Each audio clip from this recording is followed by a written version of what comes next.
Dan salah satu ukuran kalau kita ingin tahu bahwa kita punya iman, benarkah kita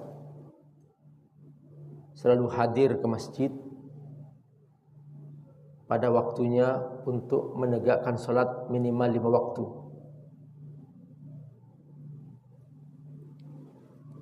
Lebih-lebih salat subuh.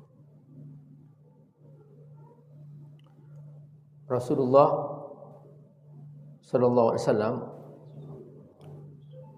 selalu menandai bahwa seseorang itu punya iman atau tidak pada zaman Nabi,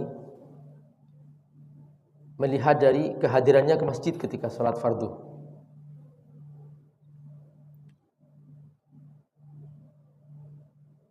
Dan Nabi tahu di zaman Nabi, ketika si fulan tidak hadir, Nabi tanya, "Aina fulan?" Mana si fulan?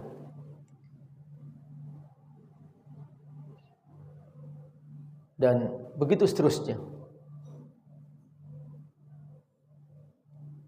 Begitu Nabi melihat ada satu orang atau 2 orang tidak datang ke masjid, Nabi langsung bersabda.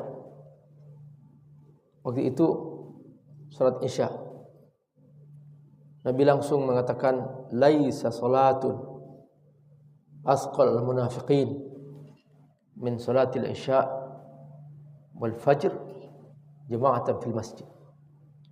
Tidak ada salat yang lebih berat bagi orang-orang munafik daripada salat Isya dan salat subuh berjamaah di masjid. Itu fi ma'al hadis ya. Jadi cara mengukurnya adalah sejauh mana dia menghadiri salat berjamaah di masjid. Bahkan suatu hari Nabi sempat ingin membakar rumah seseorang karena dia tidak salat di masjid. Ini terutama bagi kaum laki-laki. Kenapa kaum laki-laki? Karena kaum laki-laki ini kata Allah dalam Al-Quran, "Ar-rijalu qawwamun 'alan nisa." Laki-laki ini qawwam. Qawwam itu dari kata qama yaqum. Dia benar-benar berdiri, bertanggung jawab. Makanya dalam Al-Quran seringkali Allah menggunakan kata aqama yuqimu untuk salat, wa yuqimunas shalah, dan menegakkan salat. Padahal dalam bahasa Arab kata salat ini bisa dijadikan fi'il. Shalla yusalli. Jadi kata kerja. Ana usalli, aku salat. Anta tusalli, kamu salat. Huwa yusalli, dia salat. Tapi kenapa Allah Subhanahu wa taala menggunakan kata aqama yuqimu untuk menunjukkan bahwa dalam kata aqama yuqimu di dalamnya ada tanggung jawab. Di dalamnya ada kesungguhan. Di dalamnya ada keseriusan. Makanya ketika Allah menggambarkan tentang salat, Allah seringkali menggunakan kata khusyuk. Wa innaha lakabiratun illa 'al khashi'in.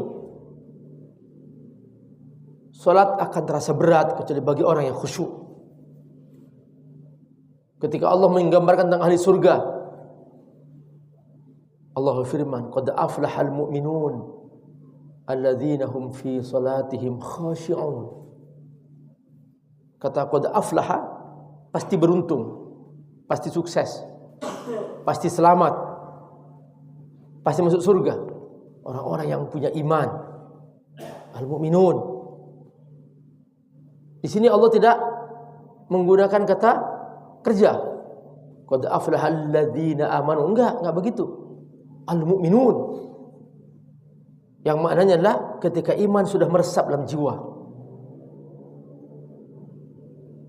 Jadi iman ini benar-benar menjadi ukuran bahwa dia benar-benar merasakan indah bersama Allah Subhanahu wa taala. Mengapa? Karena dia sadar bahwa dirinya milik Allah, dirinya dari Allah. Semua nikmat yang dia punya dari Allah. Dia tidak mungkin bisa bekerja kalau tidak ada pertolongan Allah. Dia tidak mungkin bisa berpenghasilan tanpa pertolongan Allah. Allah cabut aja kecerdasan otaknya, udah dia bisa linglung, bisa gila. Bagi Allah gampang. Lalu mengapa kok ketika Allah mudahkan fasilitas, Allah mudahkan kendaraan, Allah mudahkan rumah mewah, lalu kemudian seperti sok jual mahal kepada Allah, seakan-akan dirinya tanpa Allah. Nah, yang seperti ini Allah ingin hilangkan tuh penyakit seperti itu, sehingga Allah ajak ke masjid. Allah ajarkan dia merendahkan dirinya, memperbanyak sujud kepada Allah SWT. Sehingga hancur kesombongan itu. Karena penyakit yang paling parah dan memulai semua dosa adalah penyakit sombong. Dan ini penyakit pertama yang ditunjukkan oleh iblis. Aba wastakbara wa kana minal kafirin. Kata Allah, aba. Allah menceritakan tentang pribadi iblis nih. Aba, enggan, gengsi, nggak mau ke masjid. Ngapain ke masjid? Seakan-akan semua yang dia miliki darinya karena kehebatannya. Aba. Yang kedua, wastakbar, sombong. Merasa diri tinggi, merasa diri lebih tinggi pada Nabi Adam. Iblis ketika itu ceritanya Allah perintahkan untuk bersujud kepada Nabi Adam. Di sini banyak pertanyaan. Pak Ustadz, kenapa kok Allah perintahkan kepada Nabi Adam? Kenapa Allah tidak perintahkan sujud kepada Allah sendiri langsung? Semua ulama tafsir mengatakan sujudu ihtiramin la sujudu ta'abbudin. Sujud penghormatan, bukan sujud ibadah, bukan. Dan iblis merasa lebih tinggi. Kenapa? Karena dia meyakini bahwa api lebih hebat daripada tanah. Dan dia tahu bahwa dirinya diciptakan dari api. Khalaqtani min nar wa khalaqtahu min tin. Jadi kepada Allah dia cari-cari alasan. Dia tidak langsung sami'na wa ata'na, aku siap mendengar, aku siap patuh. Kepada Allah yang menciptakannya, pemilik mutlak alam semesta, menantang. Khalaqtani min nar. Di sini dia menganggap Allah tidak tahu. Jadi dan dia merasa dirinya besar, hebat. Aku lebih kaya. Aku punya jabatan tinggi. Aku sudah jadi bos. Aku direktur utama. Dulu waktu masih menjadi pegawai rendahan, satpam atau apalah yang dianggap rendah oleh banyak orang, gitu ya. Sebetulnya juga sama, mulia. Dianggap rendah oleh banyak orang, satpam dianggap rendah. Dan dia merasa diri jadi bos misalnya. Jadi dia menganggap bahwa jabatan-jabatan bawah itu rendahan itu. Diukur dengan gaji.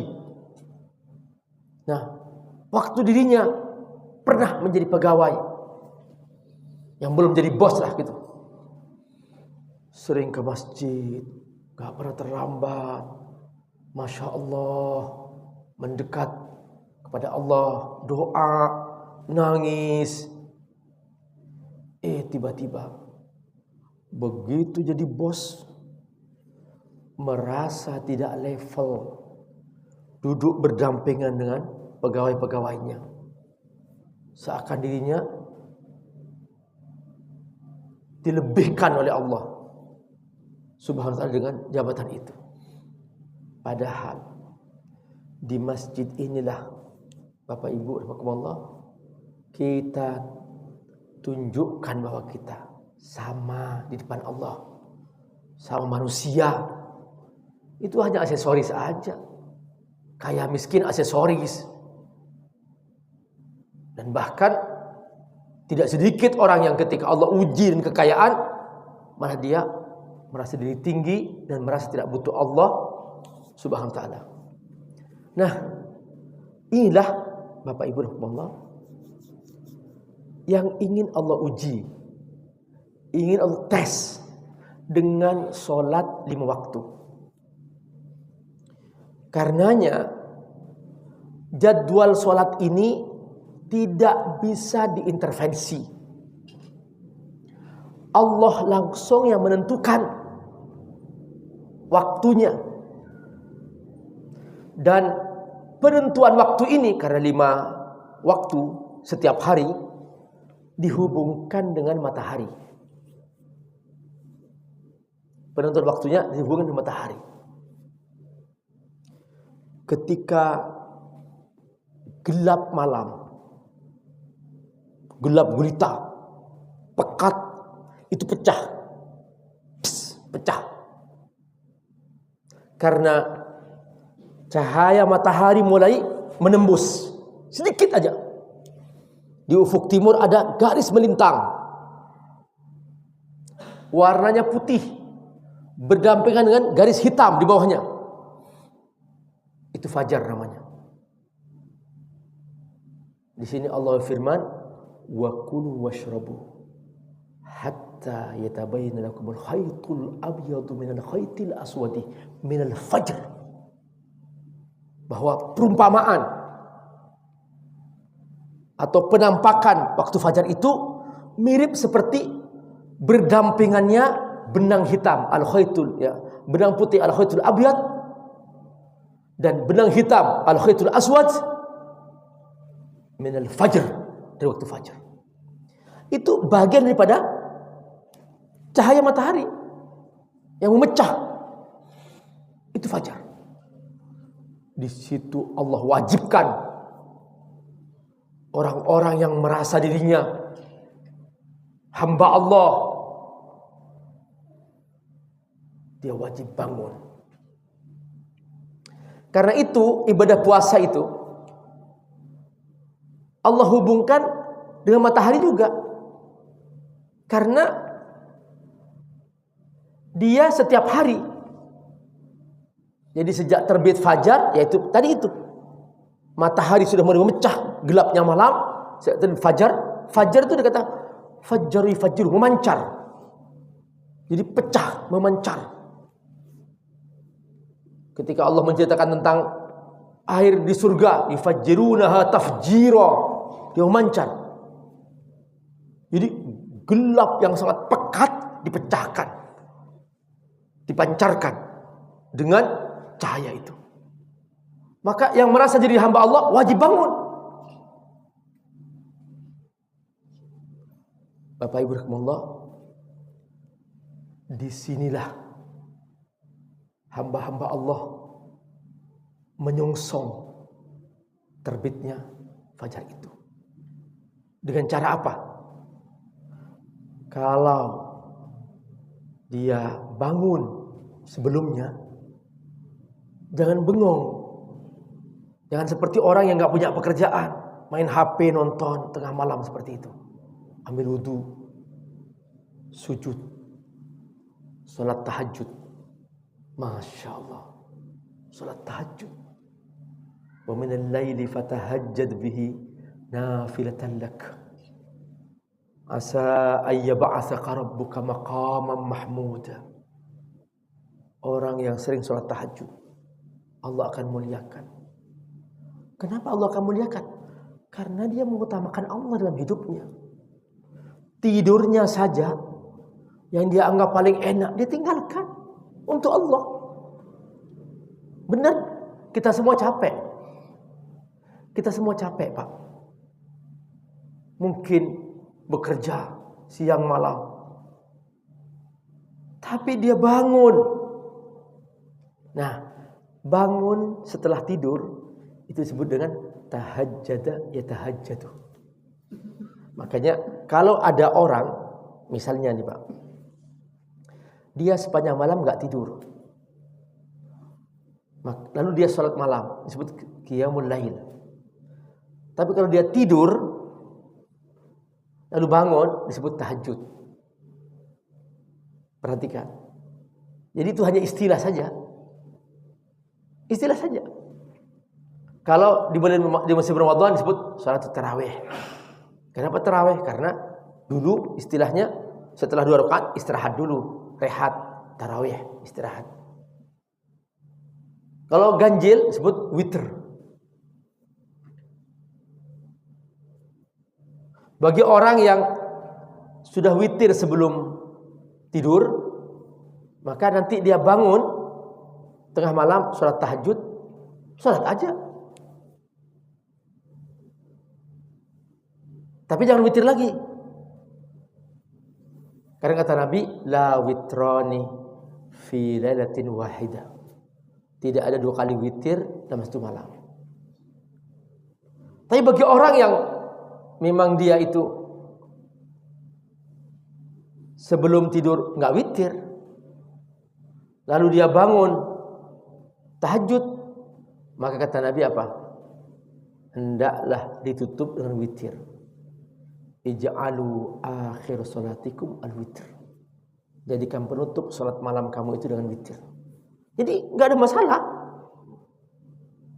Nggak ada istilah kemudian aku sudah witir, nggak mau tahajudnya, sahur aja. Justru Bapak rugi. Kita rugi nggak menyempatkan waktu sahur itu untuk banyak sholat. Ini normal-normal saja, gitu. Dan tidak ada istilah merasa paling benar, aku paling benar. Kenapa? Tahajudku terakhir. Enggak juga. Wah, aku sudah terlanjur tahajud, berarti enggak, aku sudah terlanjur witir. Aku enggak tahajud aja. Bukan begitu pemahamannya. Jadi kaidah yang Nabi letakkan bahwa jangan 2 kali witir. Ya sudah terserah. Mau didahulukan atau mau diakhirkan, terserah. Kalau belum witir, sebaiknya diakhirin witir. Kalau sudah witir, ya sudah, sholat tahajud biasa saja. Dulu di zaman Nabi ada 2 sahabat. Yang satu khawatir takut nanti nggak bangun tahajud, maka dia selalu sholat witir sebelum tidur. Namanya Abu Bakar As-Siddiq radhiyallahu anhu. Yang satunya yakin bahwa dia bisa bangun tahajud, maka sebelum tidur dia tidak witir. Dan dia selalu bangun tahajud lalu menutup salat malamnya dengan witir. Sahabat ini adalah Umar bin Khattab radhiyallahu anhu. Perhatikan, biasa saja. Dan gak usah mengatakan bahwa yang paling benar yang diakhirkan. Enggak juga. Dua-duanya benar, yang salah yang gak sholat. Gitu aja. Ini seakan-akan hal-hal seperti ini itu seperti masalah yang besar dan kemudian dianggap besar. Enggak juga. Gitu. Makanya Bapak Ibu Rahimakumullah, cara berpikir ulama fikih dalam Islam itu bukan berpikirnya, ada contohnya enggak begitu cara berpikirnya. Cara berpikirnya adalah apakah yang dia perbuat bertentangan enggak dengan Islam. Itu boleh jadi mungkin Nabi enggak mengerjakan, tapi yang mengerjakan sahabat. Boleh jadi begitu. Seperti ini. Dan banyak sekali kejadian-kejadian seperti itu. Contohnya misalnya, sholat sebelum maghrib, 2 qobliyatul maghrib, ya, 2 rakaat sebelum maghrib. Itu hadisnya berbunyi begini. Kunna ibtadarna sawari. Begitu azan maghrib terdengar, kami langsung bersegera sholat 2 rakaat. Karena sudah tenggelam matahari. Kan yang diharamkan itu, Pak. Yang diharamkan itu, ini saya jelaskan sebelum masuk ke situ, adalah waktu-waktu ibadah yang menyerupai penyembah setan. Itu yang diharamkan. Misalnya, setelah sholat subuh, ini waktu haram sholat sunat, sampai matahari setinggi tombak, hatta tartafi'ash qadra rumhin, sampai matahari setinggi tombak. Dan itu disebut dengan istilah awwalu waqti duha. Itu awal waktu duha. Ini saya jelaskan ini, Pak, supaya karena ini banyak sekali kejadian-kejadian dan banyak sekali pertanyaan-pertanyaan tentang ini. Jadi perhatikan, Pak, ini waktu haram. Nah, jangan kemudian diartikan syuruk itu langsung matahari terbit langsung sholat. Enggak. Tunggu dulu sampai 15 menit kemudian baru sholat. Nah, justru para ulama dahulu itu mereka menamakan itu sholat duha. Dan silakan Bapak Ibu buka buku fikih. Nah, buku fikih itu tidak ada namanya sholat syuruk, nggak ada. Memang hadisnya itu berbunyi rakaatai syuruk, hadisnya. Tapi pemahaman ulama adalah dia awal waktu duha, supaya nggak dipahami bahwa itu sholat pas matahari terbit. Makanya saking banyaknya orang yang langsung matahari terbit langsung sholat di kota Madinah, Bapak silahkan ke Masjid Nabawi, itu mereka membuat keterangan di jam mau keluar pintu itu dikasih keterangan rum as-sa'a ba'dal isyraq, 15 menit setelah matahari terbit.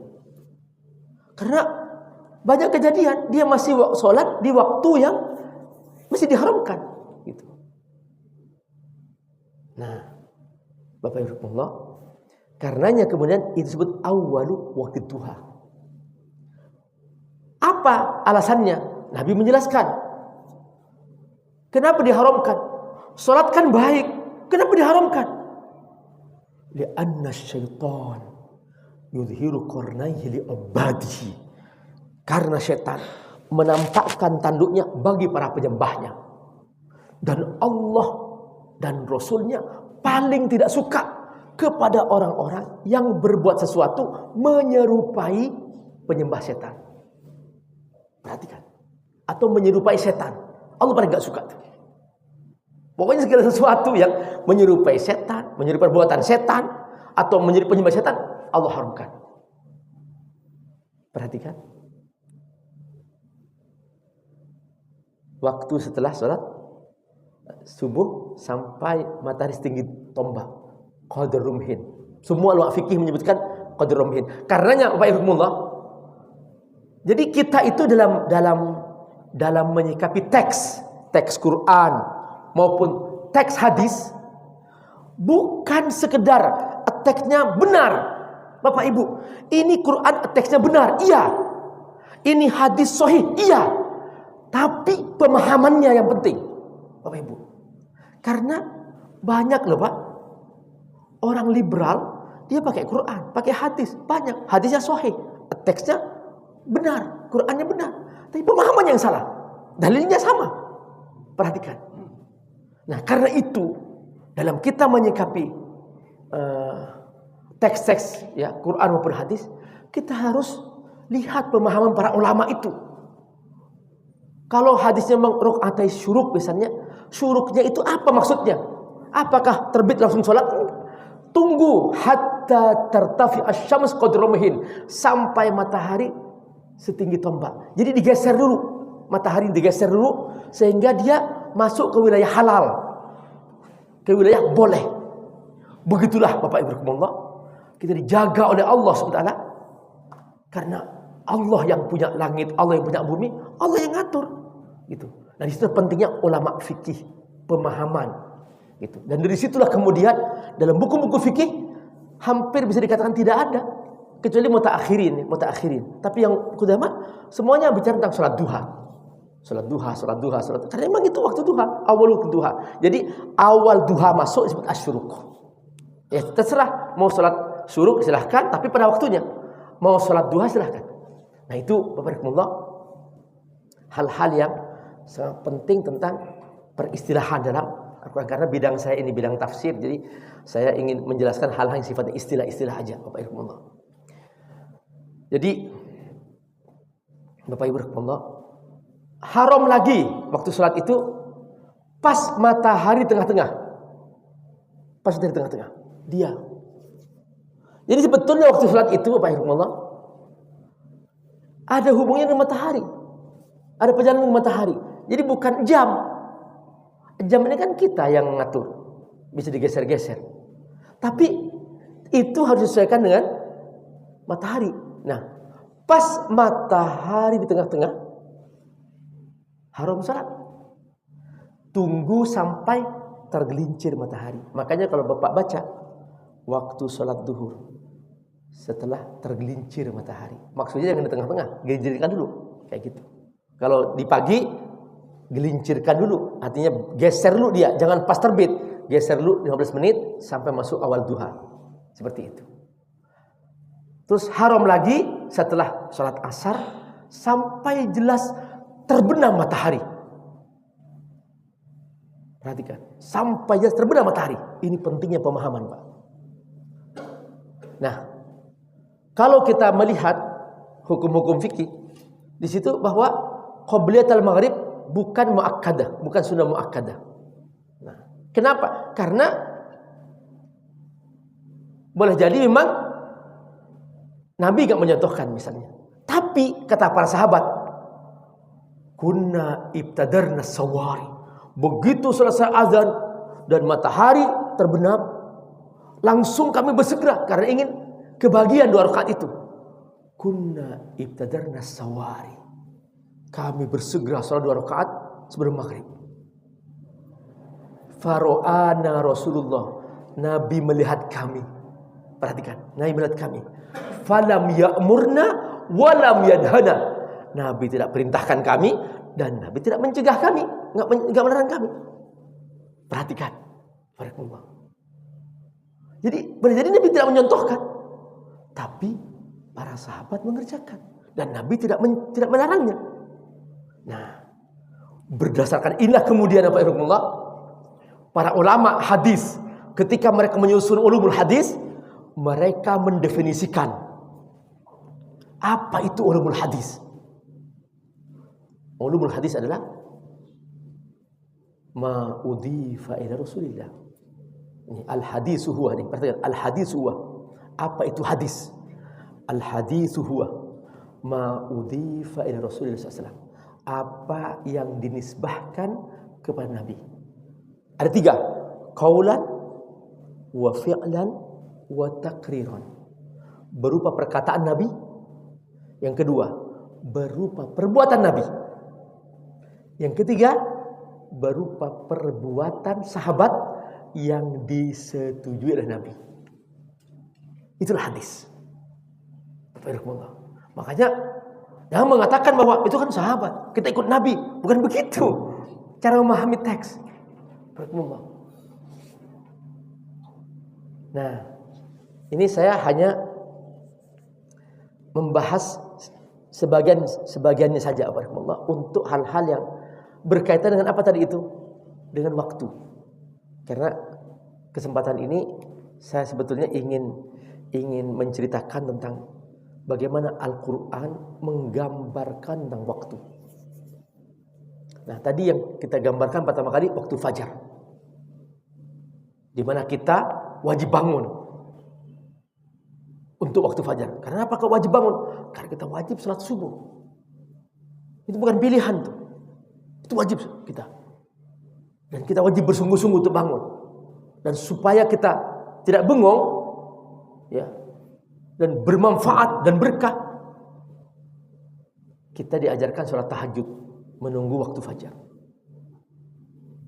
Jadi intinya Bapak Ibu, sebetulnya kewajiban pokok kita hanya 5 itu. Sehari-hari itu kewajiban pokok kita sehari-hari, ya, dalam hitungan ibadah itu, dalam hitungan waktu hanya 5 itu, 5 waktu itu. Menunggu sholat. Itu kewajiban pokok kita, menunggu sholat. Yang lain-lain hanya mengisi kekosongan. Jadi kita bekerja ngantor, menunggu sholat sebetulnya. Makanya jangan dibalik. Ini gara-gara jam kantor sholat digeser. Memang kita siapa? Memang kita numpang di mana? Kita kan numpang di bumi Allah. Masa waktu sholat yang sudah Allah tentukan sejak sebelum Allah menciptakan langit dan bumi digeser sesuka-suka kita? Ya enggak lah. Kita siapa menggeser program Allah? Jadi kita tuh intinya menunggu sholat. Yang sambil ngantor-ngantor, yang sambil bekerja-bekerja, dapat rezeki alhamdulillah. Dan itu pun pekerjaan kita kerjakan tidak menjamin dapat rezeki. Kenapa? Wa fis samaa'i rizqukum wa ma tu'adun. Yang ngasih rezeki itu di langit, Allah yang ngatur rezeki. Makanya ada 2 orang, dia tokonya berdampingan, sama-sama jual parfum di pasar, buka di jam yang sama, di YouTube di jam yang sama. Coba Bapak cek, kira-kira penghasilannya sama atau tidak? Halo? Sama atau tidak? Beda, Pak. Padahal jamnya sama, yang dijual sama, rezekinya beda. Kenapa? Yang ngatur rezeki itu Allah, bukan pekerjaan kita. Maka jangan dianggap ini pekerjaan pokok aku, sehingga ketika aku sibuk rapat, aku geser sholat. Memang kita siapa menggeser waktu sholat? Nah karena itu Bapak Rahimahullah, kalau kita ingin tahu nanti ini, kira-kira gimana nasibku, bilangnya. Bapak Ibu bertanya semuanya, coba. Kira-kira gimana nasibku ketika aku nanti meniti di atas sirat? Apakah aku akan bersegera sampai ke surga? Kata Nabi, minhum kalbarq. Ada orang yang meniti di atas sirat seperti kilat. Wa minhum kahotfatil ain. Ada yang seperti mata berkedip, langsung nyampe ke surga. Tapi kata Nabi, minhum man yamshi ala batni. Ada yang berjalan pakai perutnya. Wa minhum man yamshi ala ra'si. Ada yang berjalan pakai kepalanya. Sahabat kaget mendengar cerita ini, kata Nabi, kaifa yamshi ala ra'si? Wa qad masya ala rijlain. Kok bisa berjalan pakai kepalanya? Dia bertahun-tahun di dunia berjalan pakai kakinya. Kata Nabi, walladzi yaqdiru ayyaj'alahu yamshi 'ala rijlain fa huwa yaqdiru ayyaj'alahu yamshi 'ala ra'si. Allah yang bisa membuat dia berjalan pakai kakinya, dan Allah juga bisa membuat dia berjalan pakai kepalanya. Bapak Ibu, itu semua yang menentukan segera tidaknya kita pergi sholat. Lambat sholatnya, lambat juga jalannya. Segera sholatnya, segera juga sholatnya. Semakin dia menunggu sholat, semakin Allah banggakan. Dan semakin mulia di sisi Allah SWT. Jadi mulia tidaknya seorang bukan ukurannya harta, bukan. Banyak orang menyangka ketika dirinya kaya, aku sedang dimuliakan. Enggak, Pak. Jadi banyak orang salah paham bahwa ketika dirinya kaya, punya jabatan, Allah sedang memuliakan aku, sehingga dia untuk salatnya sesuka-suka dia. Aku sudah mulia kok di sisi Allah. Justru itu ujian. Itu ujian. Kita dites nih. Ini orang masih patuh enggak kepada aku atau tidak? Nah, Bapak Ibu rahimakumullah, itu cerita tentang waktu fajar. Sampai-sampai Allah berfirman, wal fajr, demi waktu fajar. Dan setelah itu Allah SWT menunjukkan bahwa semua waktu yang berhubungan dengan ibadah kepada Allah SWT, itu Allah bersumpah dengannya. Perhatikan, wal fajr, waktu fajar, wad duha, waktu duha, demi waktu duha, wan nahari idza tajalla, di waktu siang ketika menampakkan semuanya itu, wal asr, waktu asr,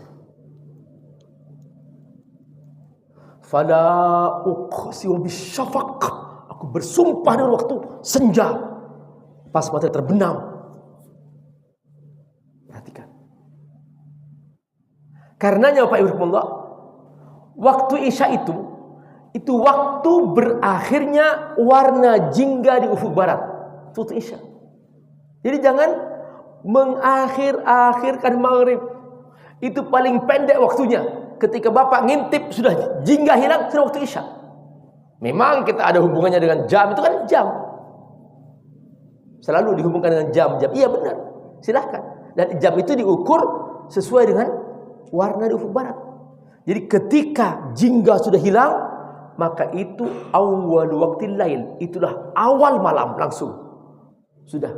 Dan disitulah waktu Isya, salat Isya. Makan malam itu al-asya. Jadi kita diatur. Jangan disangka Allah menciptakan langit, menciptakan bumi, menumbuhkan pohon-pohonan, menurunkan hujan, menciptakan manusia, menciptakan hewan-hewan. Ini semua dianggap Allah nggak punya tujuan. Kemudian manusia membuat program sesuka-sukanya, nggak mau ikut program Allah Subhanahu Wa Taala. Biarkan Allah yang ngatur. Kita butuh Allah. Kita milik Allah. Allah yang ngatur kita. Jangan sok-sokan, udah nggak mau ikut Allah, sesuka-suka aku. Ya hancur kita. Nggak akan pernah bahagia.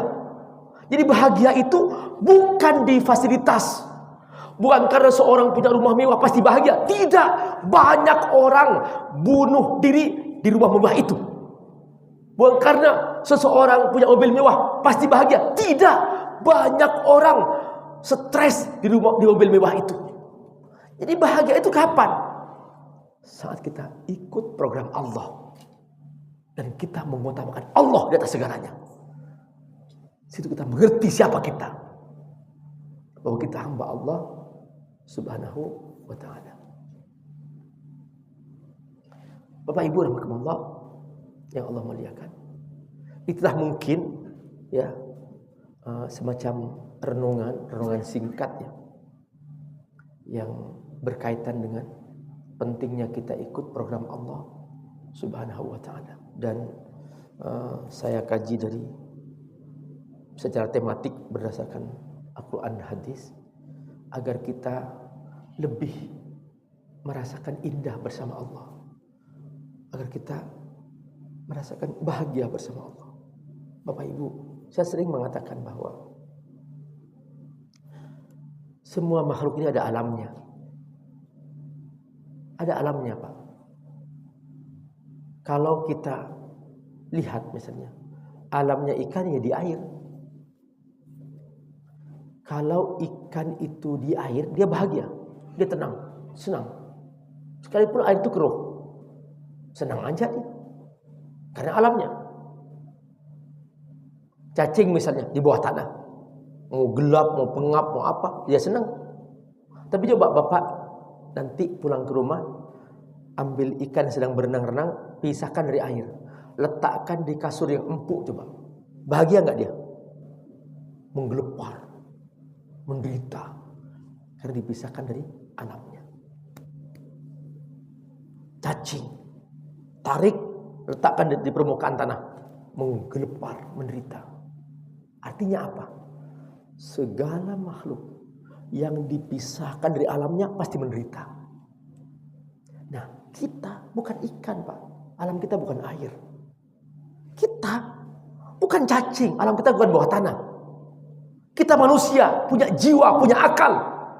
Alam kita ya apa? Alam kita bersama Allah. Gak ada lagi, Pak.